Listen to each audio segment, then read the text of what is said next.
पत्नी ने पति से कहा, कितनी देर तक समाचार पत्र पढ़ते रहोगे?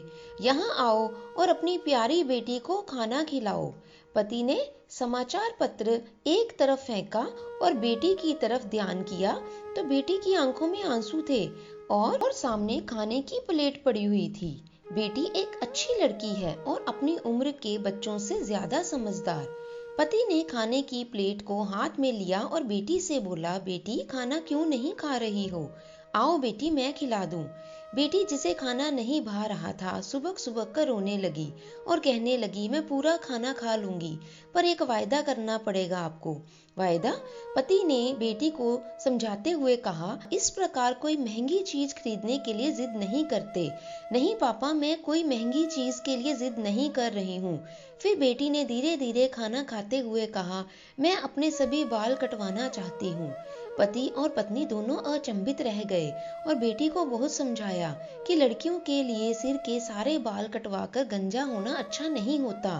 पर बेटी ने जवाब दिया, पापा आपके कहने पर मैंने सड़ा हुआ खाना जो कि मुझे अच्छा नहीं लग रहा था खा लिया और अब वायदा पूरा करने की आपकी बारी है। बेटी की जिद के आगे पति पत्नी को उसकी बात माननी ही पड़ी। अगले दिन पति बेटी को स्कूल छोड़कर आया। बेटी गंजी बहुत ही अजीब लग रही थी। स्कूल में एक महिला ने पति से कहा, आपकी बेटी ने एक बहुत ही बड़ा काम किया है। मेरा बेटा कैंसर से पीड़ित है और इलाज में उसके सारे बाल खत्म हो गए हैं। वह इस हालत में स्कूल नहीं आना चाहता था क्योंकि स्कूल में लड़के उसे चिढ़ाते हैं, पर आपकी बेटी ने कहा कि वह भी गंजी होकर स्कूल आएगी और वह आ गई। इस कारण देखिए मेरा बेटा भी स्कूल आ गया है। आप धन्य हैं कि आपके घर में ऐसी बेटी है।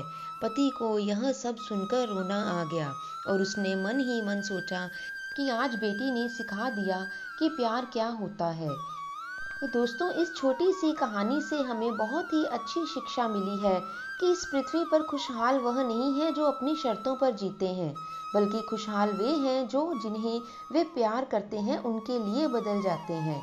प्यार के लिए जो खुशी से खुद को बदल दे वो ही सच्चा प्यार होता है।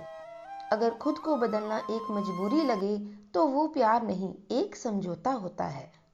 अच्छी लगी है तो लाइक और शेयर जरूर कीजिए और यदि आप चैनल पर नए हैं तो हमारे चैनल को सब्सक्राइब करते जाइए। अगली बार एक और नई कहानी के साथ आपके समक्ष उपस्थित होंगे। धन्यवाद।